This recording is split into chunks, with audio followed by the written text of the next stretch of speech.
I'm Bryce Butler from Access Ventures, and this is More Than Profit, a show where I talk with founders, investors, entrepreneurs, and leaders of all kinds about living and working with purpose, how they do it, and why. This week I had the pleasure of sitting down with Janet McKinley, founder and principal at Advanced Global Capital. They believe that the best way to reduce poverty is through sustained economic growth. And they believe that private capital, when invested well, can be a force for good. Advanced Global Capital puts capital to work in underserved communities worldwide by financing invoices for small and medium businesses who lack sufficient access to credit but need working capital to thrive. Their global reach is made possible by collaborating with investors who want both market rate returns and measurable positive impact that aligns with their values.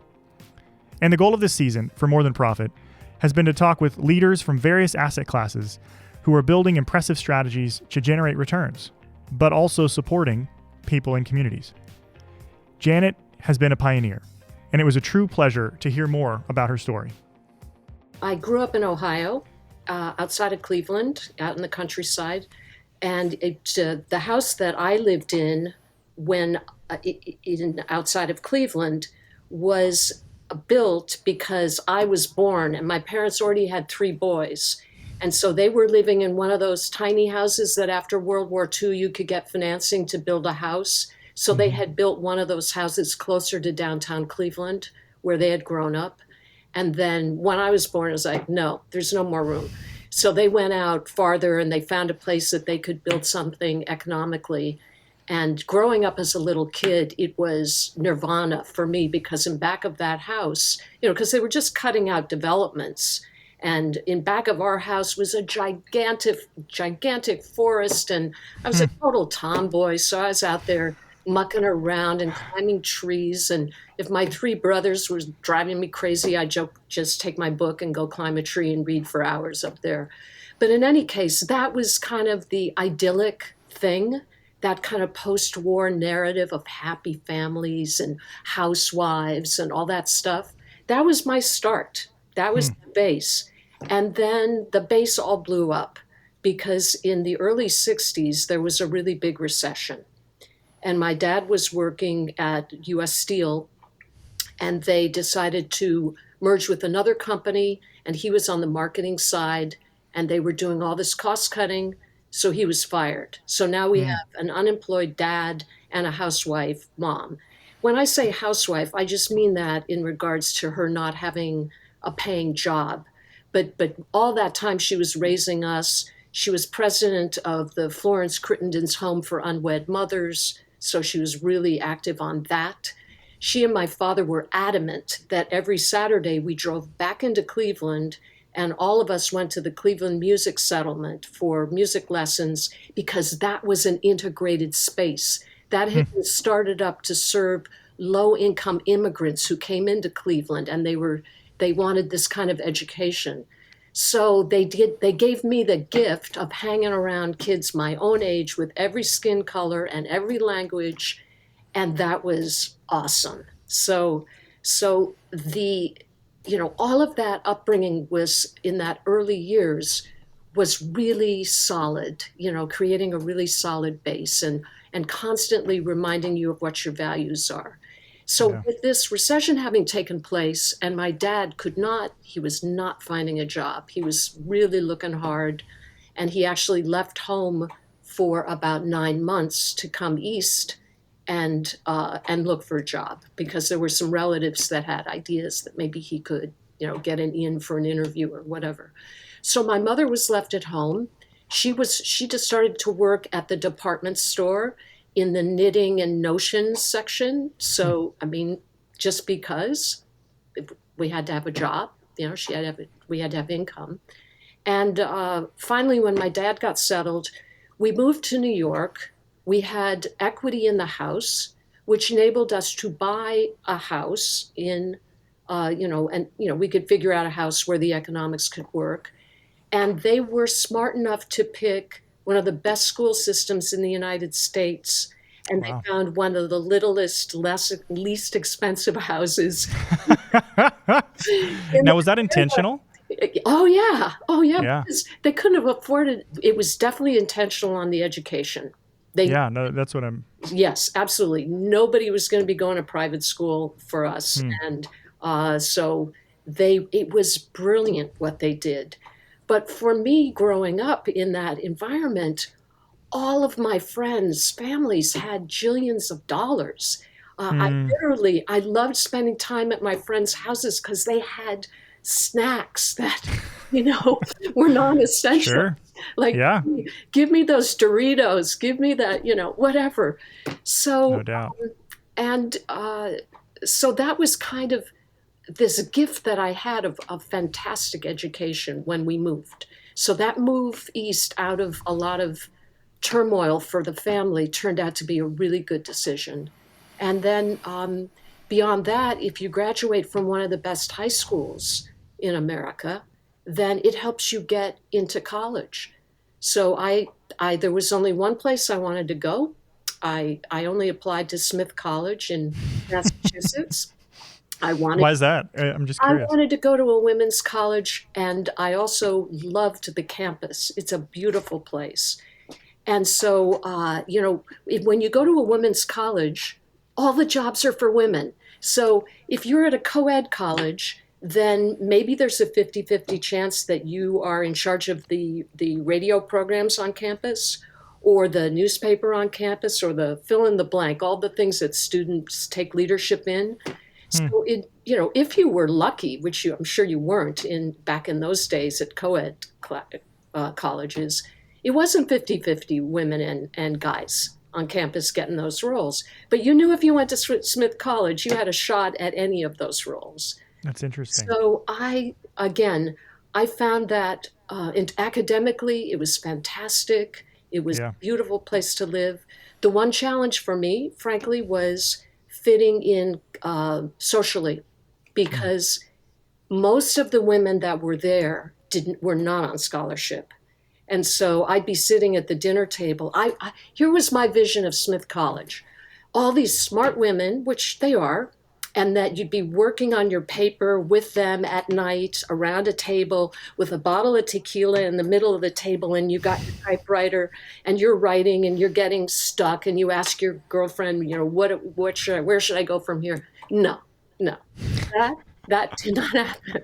What happened around the table was discussions about, where are we going to go this weekend? Are we going to go to Amherst? Are we going to go to Dartmouth to see the guys? Are we going to go to Harvard for the weekend? And I'm thinking all the time, I know where I'll be this weekend because Hmm. I'm working on campus as part of my scholarship. So I Hmm. was working back in the kitchen while they were eating. So it was, and I know that the Black women who went to Smith College had their own feelings of alienation, but I was white, so I couldn't even sign up for that club. I Yeah. was kind of in this in between. And Hmm. one of the high spots for me at that time was I actually made friends with Yolanda King. So she was like the bridge to Wow. an other group of people that didn't feel totally comfortable there. But Hmm. the education was fantastic. The professors were awesome, and it's because of Smith College that the companies wanted to recruit women.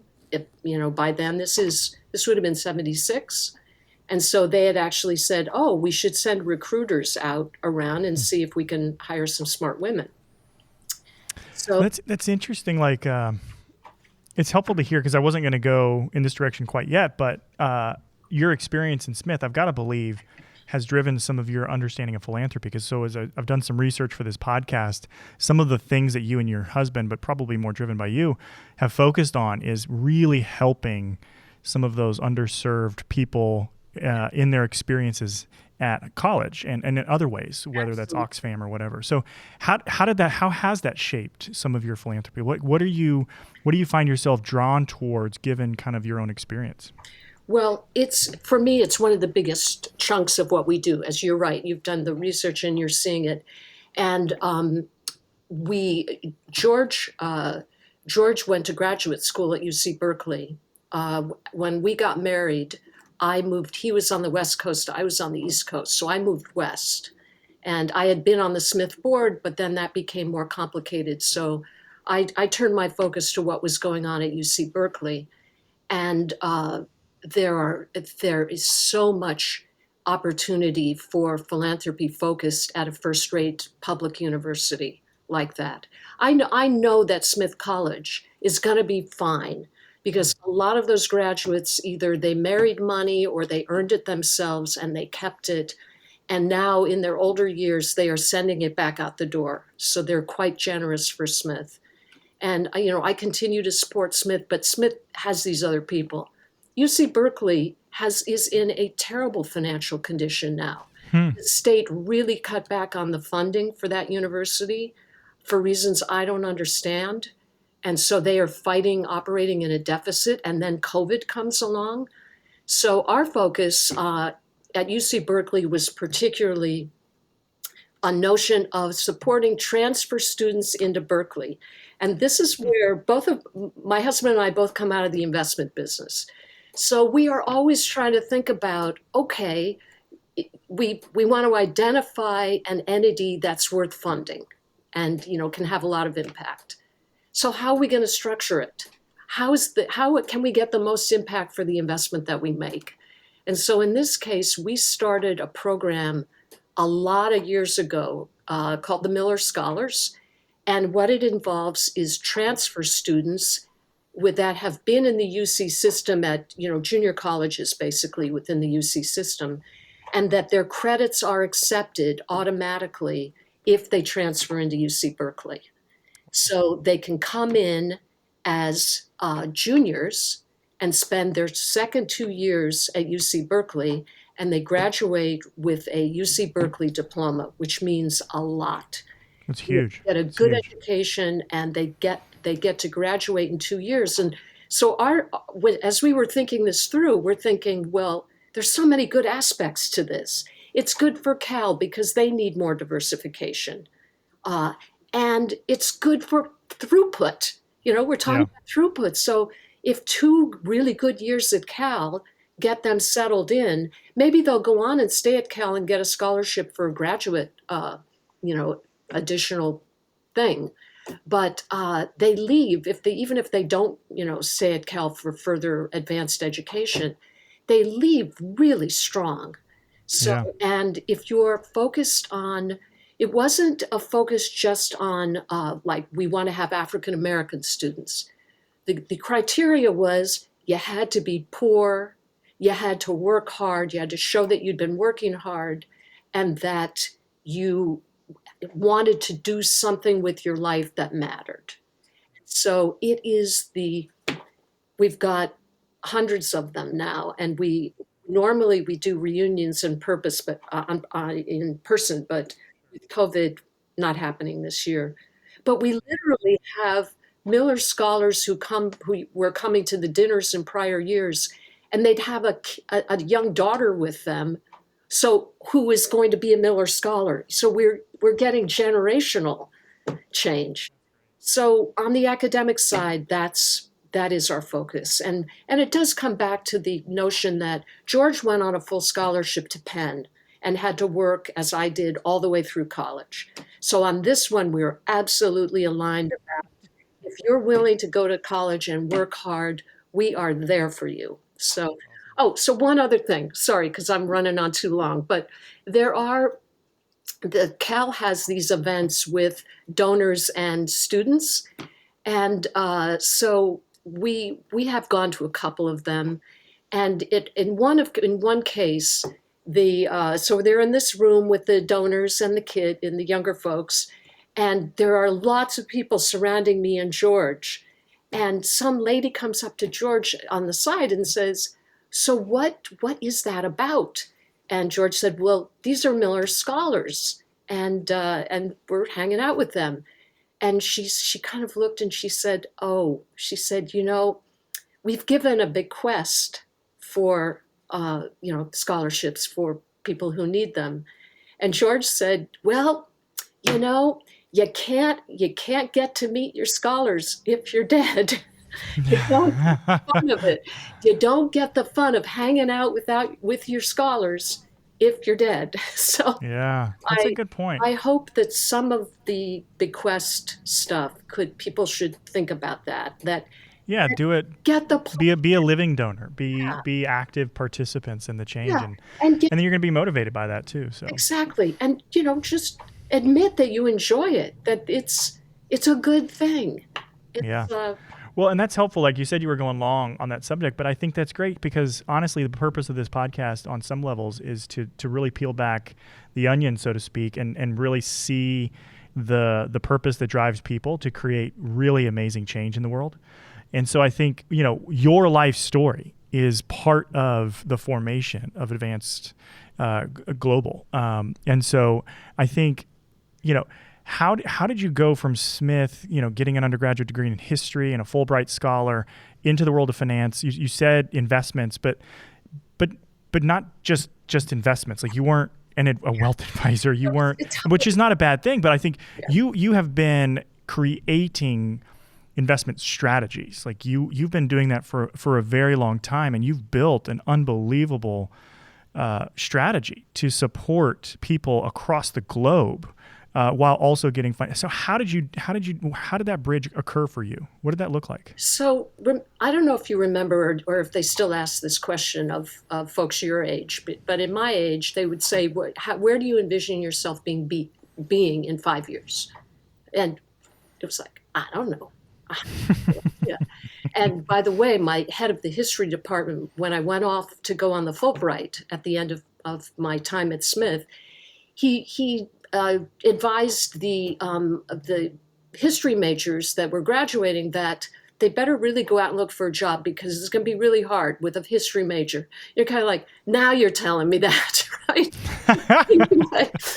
So it's a little late. but in fact, it's false. So again, so Camus said that good luck is getting the answer without asking the question. And so the example I'll give you is that there were lots of job recruiters that came to Smith who were looking to try to bring women into their companies, corporates. They were trying to do something good. I had the good fortune to sign up. I didn't know what any of these jobs were, none of them. So I signed up for an interview with somebody from International Paper Company, Jack McDonough, head of the finance department. And so he comes on campus and we're talking, and I said, look, why are you talking to me? I haven't, in my day, by the way, the women wanted to go work for law firms and consulting firms like McKinsey. That was the holy grail. I didn't want to do that. I didn't think I knew how to do that. I didn't know how to do it. Mm-hmm. Anyway, so Jack McDonough is asking me this stuff, and I'm saying, why are you even interviewing me? And he said, business isn't that complicated. If you hire smart people that are eager to learn, they'll figure it out. And he said, I've found that it's very, that women are very open to that, and we have, we're very women friendly. And so, yeah, if you're interested, I think you ought to take the job. It was it's like, yeah, the answer is yes. I don't know what that involves, and what it involves was crazy because my first job was to be working on foreign exchange hedging for asset liability management for the outside the U.S. subsidiaries. So I went down to NYU at night and started going to business school to take just the classes I needed. I didn't care about the degree, just the classes I needed to go to work and know what the hell I was doing. And so that was the first one of getting the answer without asking the question. And the second one was what took me into the investment business, which was that the Capital Group had shares invested for their pension plan accounts in International Paper. And they met up with me to talk about the company. And then I went out west to talk to them and answer their questions about what was going on at the company. And then 2 weeks later, one of their senior people came to New York and called and said, could I come in and talk to you? And I said, sure. The price of boxes hasn't changed in 2 weeks, but if you want to come in, sure. So what he said was, this is awkward because we do manage IP's pension fund, but we have an opening for a paper and forest products analyst at Capital Group. Would you be interested, or would you, consider it? And again, I said, well, I grew up in a very poor family, low income family. We did not own stocks. They had life insurance policies. That was about it.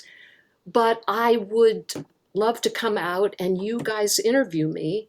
And if you think I can do the job, then I will give it a lot of thought. But honestly, I didn't know anything about the stock market. So that was the second thing. And then that job, International Paper Capital Group was a wonderful, wonderful place to work. It's way bigger now than it was when I was there. It was still big then, but now it's really big.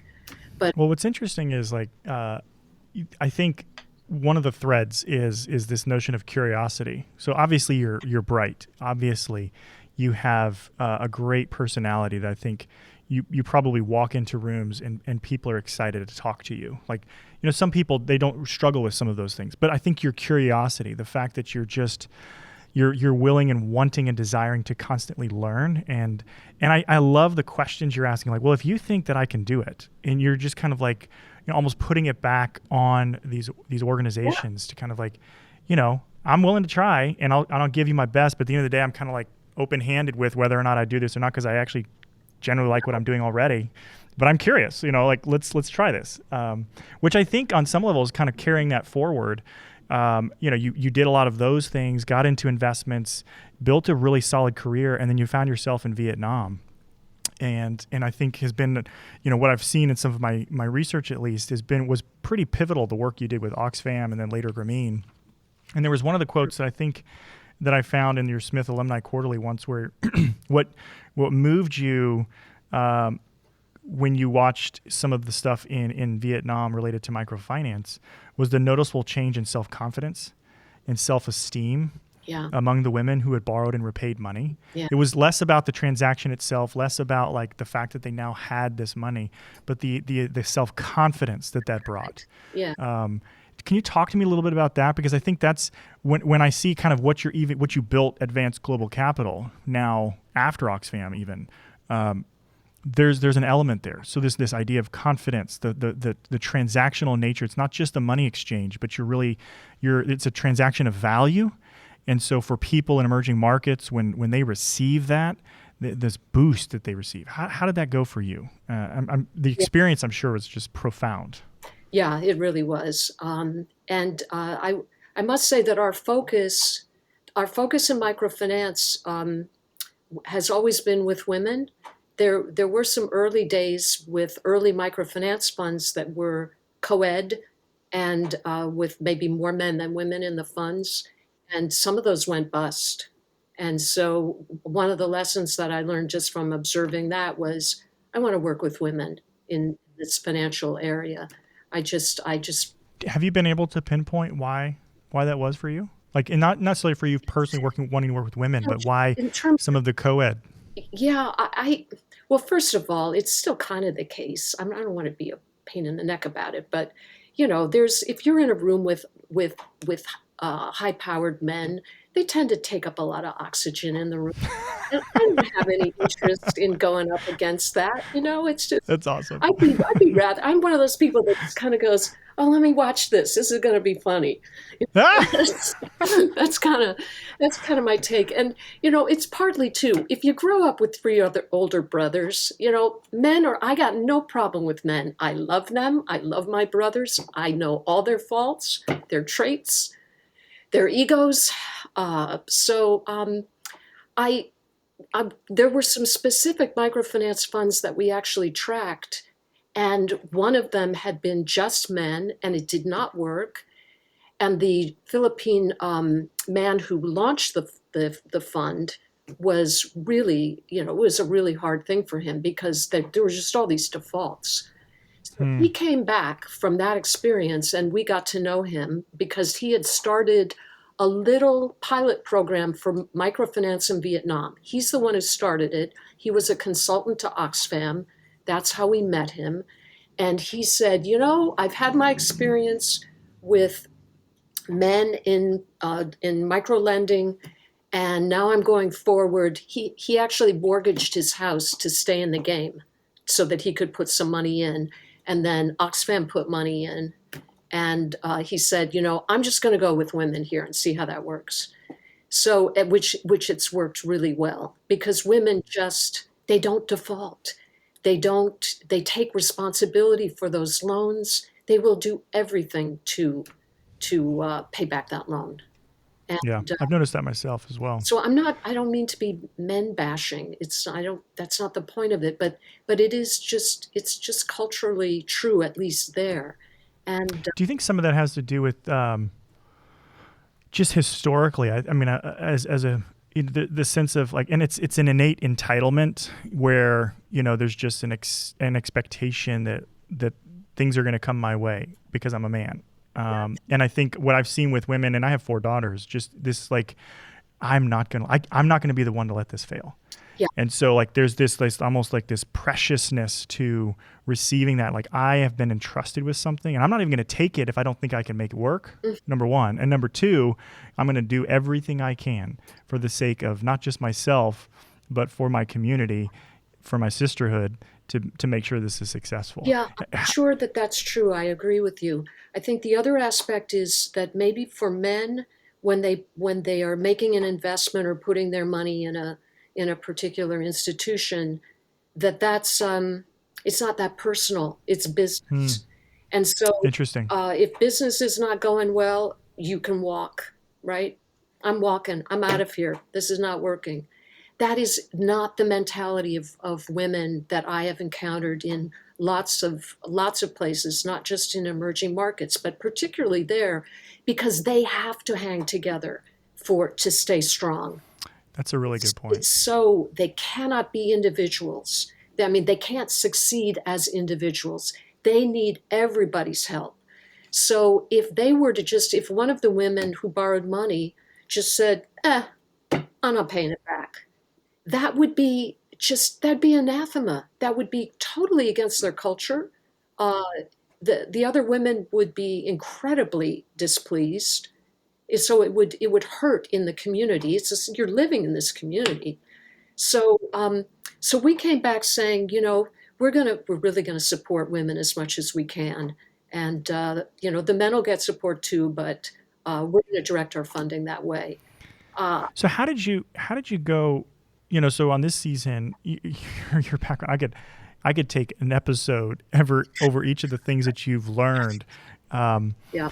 And so that's one of the travesties of just kind of trying to, but with Advanced Global Capital, I think you've built an unbelievable thing. And I think, early on, Oxfam, Grameen, there is a true kind of concessionary nature. Like, we're supporting microfinance, we're helping these women emerging markets. But that's not the case with kind of Advanced Global Capital. You've built a strategy. So talk to me about, even on your website, it says the best way to reduce poverty is through sustained economic growth. And so like how we think about this fund that you've built, how did you build this, and why do you feel it's possible to get returns for your investors while also supporting these small and medium enterprises across the globe? Yeah, that's a good question. Well, one of the things I looked at after microfinance had spent a good decade, because I was in this in the early days, so I spent at least 10 years focused on that, and then you get data, so that's interesting. And one of the things I saw was that I never thought microfinance was a silver bullet. Lend somebody $10, she gets a baby pig, and next thing you know, she's running her own brick factory in the village. I never thought that kind of thing was happening. But what I did see was that you didn't see a lot of women graduating from the informal economy to the formal economy. And my contention is that the folks that for many good reasons cannot graduate or haven't been able to yet, then what they should be receiving is really smart support in terms of strategies to help them, and also funding of smart strategies. grant making. So one of the things I learned at Oxfam when I was chair there is you got to think about the tool in the toolbox for the job you want to do. So if it's in this informal economy, you want to make sure that the programs are well structured, and the grant money, you want to hold accountable for the use of the grant money as if it was an investment in the the rest of the world. But you don't do it in order to stop investing in them. It's a signal that something is not working. So look back at how you're developing that plan that you have that you're funding. So the question is, define what you're trying to focus on and make a change for the better in. And then what is the best tool in the toolbox for it? So my conclusion was that, frankly, microfinance in this more recent years kind of turned into a bit of a monster because it got into that bigger, bigger, bigger, and then hey, we can launch it on the stock exchange, and then we can do and so then what happened in a lot of cases? That women were getting a pitch for a loan from lots of different microfinance banks, and they overborrowed, just like people in the US take out too many credit cards and can't pay them back. And it was like, oh God, why don't you just stay in your lane? But so what I was looking at is what kind of financing could I do, start a firm to do, which is in the formal economy, but that will include the women who are just out of the informal economy. So they've started their businesses, they're starting to get a track record, but guess what? And the business is good. That's the scenario, and the business is good. Where does she get the financing to grow this business that looks good? Banks are not women friendly. And there's there's a couple of basic reasons. One is just cultural, about who should be doing business. That hasn't changed as much as I would hope over the last decades. But the other one's very pragmatic. Women typically do not hold collateral to anything. They don't have a collateral on the house, so they got nothing there, or a car, or a piece of land. They got nothing. So why could they expect to go into a bank and ask for a business loan with no collateral? Who wants to deal with her? So then that took me down the rabbit hole of saying, well, there's other ways to do this where the woman wouldn't have to have collateral. And so let's go back to Mesopotamia, ancient Mesopotamia, where you had the initiation of factoring, of financing trade routes. A factor, that's just that odd word, just came from, it was a word for agent. And there were agents along the trade route. And as your goods got delivered along the trade route, you got paid out in performance. So agents were giving you money as you went along the way. So I thought, well, if a woman runs a business where she can sell her invoices, because the issue is, okay, I got the business, but now I've got to wait so many days to get paid. 60 days would be, lightning speed. In the old days, 30 days was more normal. Like when I started out in the investment business, corporates paid their bills in 30 days. Not anymore. They pay in 60. During this COVID, they've been paying in 90 or 120. So, yeah. But the point is that if she's got invoices from reputable buyers, customers of hers, they can be monetized. She can sell them at a discount to that financial intermediary, that factor. So she can get her cash up front, and then when the invoices are paid, the money goes back into that financial intermediary. So that's what, and they can haggle about what is the discount rate on the value of that invoice. So I thought, this is how you get over that hurdle, because she doesn't have to have collateral. Yeah. And the other thing that a factor does, which is very helpful, particularly for women-owned businesses, is, let's say the the buyer of the stuff that she's made. Is she's delivered it, it's all in good order. They're delaying the payment. She's upset. I'll tell you this, she does not go home to her husband and complain about it because I'm talking about the low end of this business that's on the margin of informal, because he will say, that's why I told you not to do that business. He's not going to say, oh, how can we work on this? I'm sure I can help you. So what happens is that factoring company, that financial intermediary in the middle, if they're doing their job right for her as a client, they are calling up the buyer and saying, "What you owe this money? What are you doing?" And they'll say, "Well, the color of the shirts were not right." Okay, well then I'll talk to her and we'll fix it and whatever. So that a good financial intermediary does that and does it on a commercial basis, which means that it can be sustained. So there are so many slots in this continuum that need to be in place. Some that should involve grant money is charitable grant money to support people that will go out and give these women businesses a business advice on startup. Use grant money for that. That's a great thing to do. And for people that have retired from the business and want to still be out there and they get it, send them out the door to help with these folks. So that was the concept initially.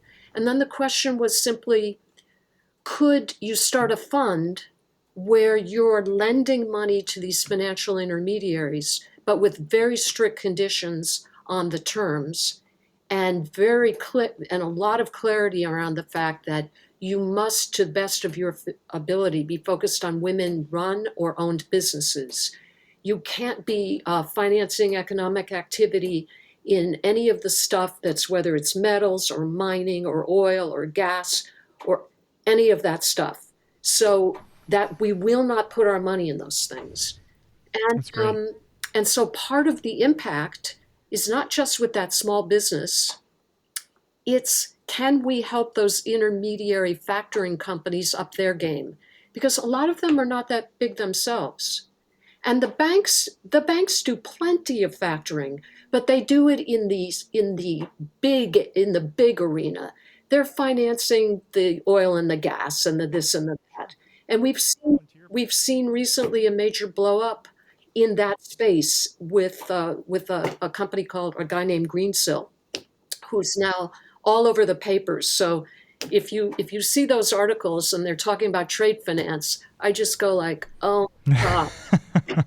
Well, and to your point, like the banks have historically focused on where there's collateral. And, and I think that's what I love about kind of what you're talking about. And kind of earlier in the podcast, you were just talking about this notion of a toolbox and making sure we're pulling out the right tool for the right job, so to speak. And you're not saying grants don't have a role, microfinance doesn't have a role, but and that those businesses don't matter. It's just how do we create the right tools, or how do we identify the right tools to support them, to help them grow and scale, and recognize that there are still gaps. Like we can't, I think oftentimes when I talk to people, they just assume banks do all of that. Yeah.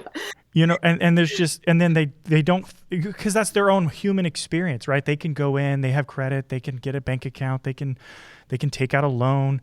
And I think they forget that most people don't have that experience. And from again, what I really value the intersection of my Oxfam days as chair with all the years I spent in the investment business at Capital Group, because I went and called on all the big banks in the Philippines, or fill in the blank on the developing markets.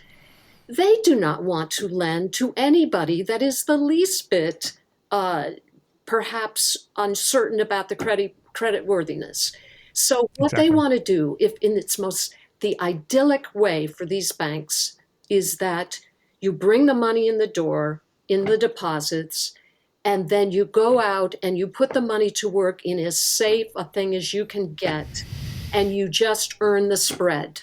So in the safe as you can get is the spectrum where it's not the thing that is most needed for financing by definition. So they're just trying to go out there and just not do something that's too far out there in terms of, what they view as the risk, even if it could be incredibly impactful if it was done well, whether it's an energy project or solar project or whatever.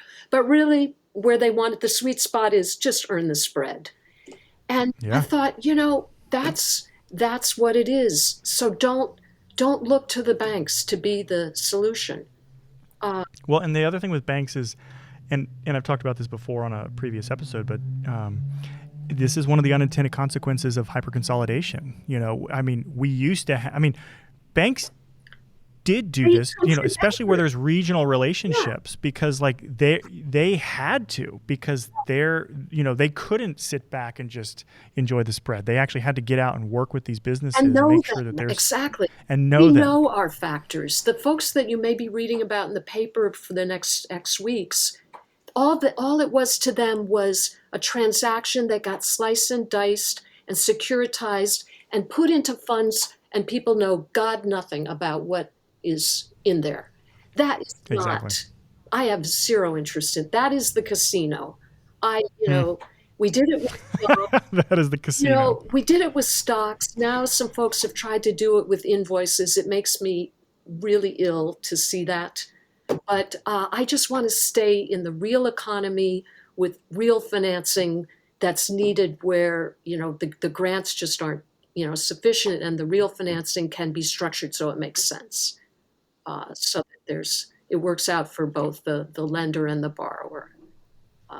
So Janet, I'd love to keep talking, but I want to, kind of close with a question that I've been asking folks this episode specifically. I think, given your background and kind of all of the different ways that you've worked in this space and seen how microfinance works and doesn't work, how banking works and doesn't work, I'm really curious, because I think we're in this moment, at least in the media and in conferences and such, where people are talking about this idea of impact investing and ESG going mainstream. There's been this hope for a season, but I think there's this real moment where people are like, oh my gosh, we're almost there. We're getting there. And I think that's a good thing, because I think obviously we want to push towards broader adoption of people thinking and thoughtfully about how their money impacts people and communities. But there are always unintended consequences. So I think, from your perspective, in the work that you've done and how you're leading at Advanced Global and other things, what in this moment kind of gives you a pause as you think about that idea? And then what are you hopeful for? What are you, as you look to the future, where we are in 2021, coming out of COVID, coming out of kind of 4 years of crazy public policy, like what gives you hope for the future as we think about this integration of values and people really aligning money with purpose and really pursuing returns? I think that's the thing that we're trying to really hammer home here, is there are really smart people that care deeply and are trying their best to work with people in communities at the human level, Mm-hmm. while also returning profit to their LPs and their investors. And I think that's an important thing. So I'm curious what your perspective is. Well, for starters, I think the LPs, that you get the outcomes that you deserve by who you choose as your LPs. You can create problems for yourself if it's not clear what the LPs really want. So, for example, when we launched AGC, when interest rates were higher back in the day, we had a rate of return range, and we were explaining that the invoices generally in the portfolio, the invoices were rolling on and rolling off and so on. And I made it really clear every time we talked to a potential new investor that this is not a cash machine. If that's what you think it is, that it's, very short-term financing and it's liquid and so on. If that's what you're thinking, that is not a good fit for us, because that it's not of interest to me. And a lot of times cash machines do not work out too well, especially if there's a call on a fund. So I think what's really important is that the investors are clear about the rate of return. There's the rate of return you want, And then there's the rate of return that is realistic. And then there's the rate of return where you're saying, well, realistically, I could get this higher number, but but the money's not going to be directed to the thing I'm trying to accomplish socially or economically for whatever the entities are. So I'm going to thread the needle. So maybe I'll take a somewhat lower expected return, because I think that the money put to work is going to have a really high impact return. To learn more, check out advancedglobalcap.com. Thanks again for listening to More Than Profit. And if you've liked what you've heard, do us a favor by subscribing and leave us a review wherever you get your podcasts. I'm Bryce Butler with Access Ventures. Check out our work at accessventures.org. Thanks for listening.